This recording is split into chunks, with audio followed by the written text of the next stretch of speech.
Hello, welcome back. We're going to continue our discussion of using differentials to approximate values. So the first one we're going to take a look here. So an example, we have z is equal to this function right here.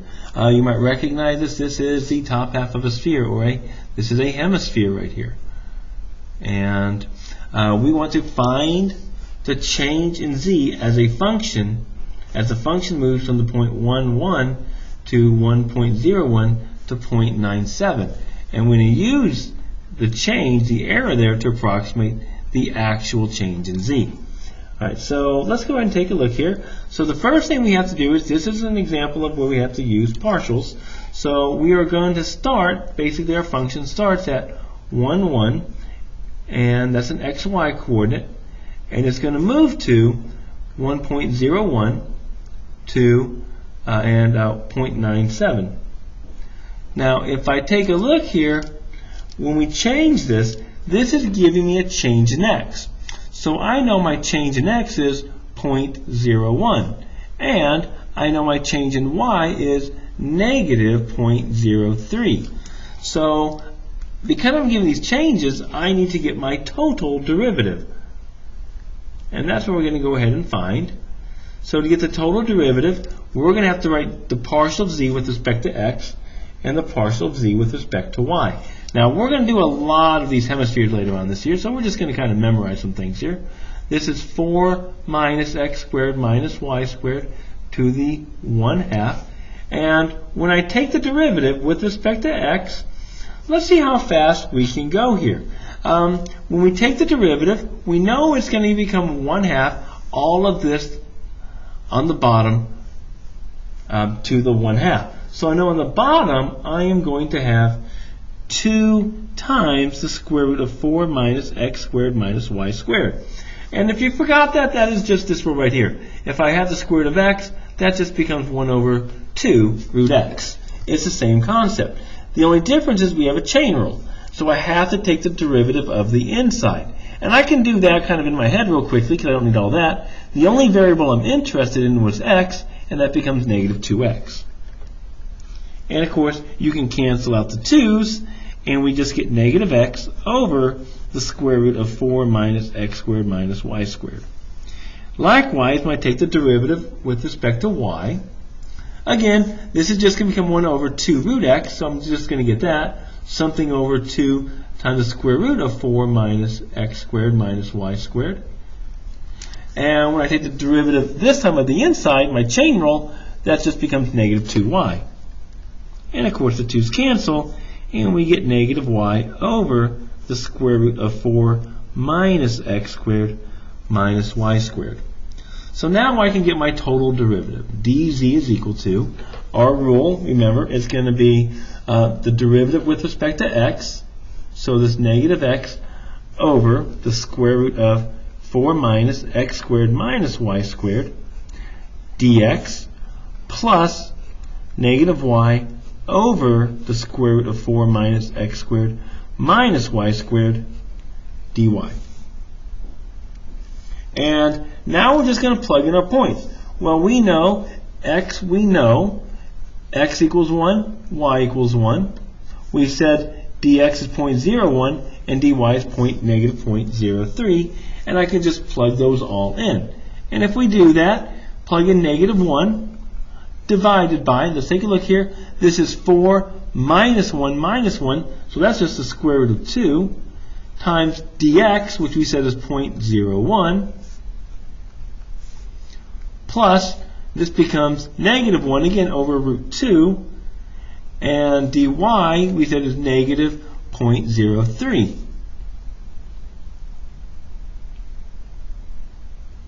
And if we simplify that, and I already did this in my, if we simplify that, let's see here, we would get negative 1 divided by second square root of 2 times 0.01 minus 1 divided by second root, 1 divided by second root 2 times negative 0.03, and we get 0.02 0.0141. Now, what is this going to give us? Remember, this is the change in our z values. The change in the z values here. It's our error. Now, so I can now get my approximate value. To get my approximate value, remember, that's this dz. dz is z minus z1. So I know that this is going to be 0.0141 equals my z minus my initial z value.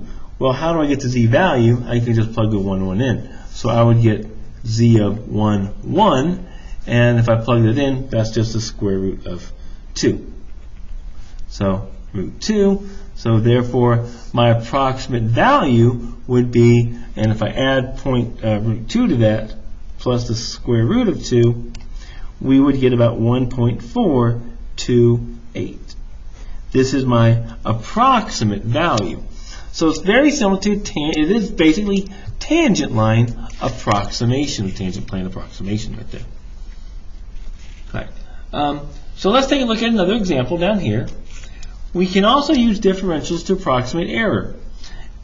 A rectangular box has the following dimensions: 50 by 20 by 15, and each dimension has a maximum error of 0.01 centimeters.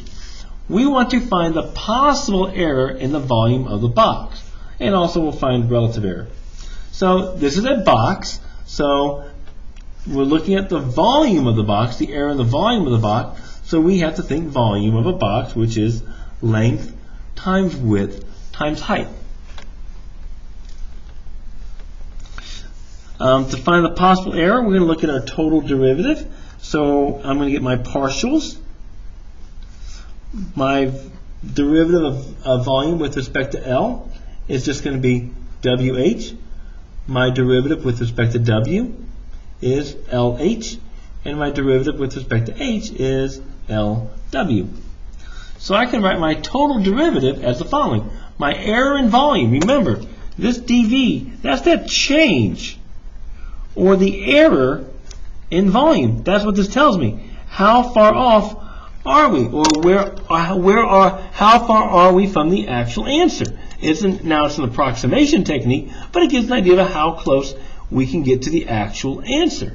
So to get my change in volume, it's going to be my partial of L, WH, dl, plus my change in W, VW, which is LH times dW, plus my partial with respect to H, LW dH. And I can just plug in everything. So we might be thinking, ready? So what we have to find now, though, is the error in L, the error in W, and the error in H. So to do this, we want to find out, if I want to find out the maximum possible error, and that's what we're going to find, we want to find that maximum error. Well, to get the maximum we could be off, we're going to say, well, these can all be off by at most 0.1 centimeters. So the maximum error, dl, dw, dh, is going to be plus or minus 0.1 centimeter. And so that's going to plug these all in, dw, dl, and dh. Well, we also need w, l, and h, right? So we know the length is 50. The width is 20. And the height is 15. And we can just plug it all in. WH, so that's going to be 20 times 15, times my maximum error in the length, which is just going to be this plus or minus 0.1, plus LH, 50 times 15 times plus or minus 0.1, plus LW, 50 times 20 times, again, plus or minus 0.1. Now, when we're trying to find the maximum error, we're trying to find the most we can be off. Even though it's like plus or minus 0.1, even though it could be like 0, well, 0 is not going to maximize my error. So to get the maximum error, I'm going to assume everything is just 0.1, 0.1, 0.1. And when I do my calculations, if I type all this in my calculator, we're going to get plus or minus, and if I add all of that up, 205, now it's a volume, centimeters cubed. So what this is saying is this is the possible error. This is the most we can be off by.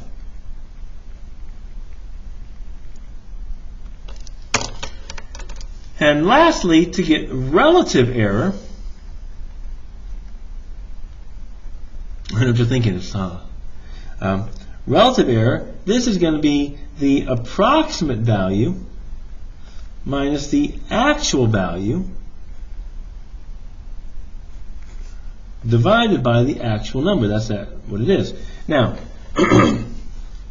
we can also write that as the change in volume or error over the actual volume. Because remember, the approximate minus the actual is my change in values. How much can I be off by? And for us, this is going to be 205 plus or minus 205.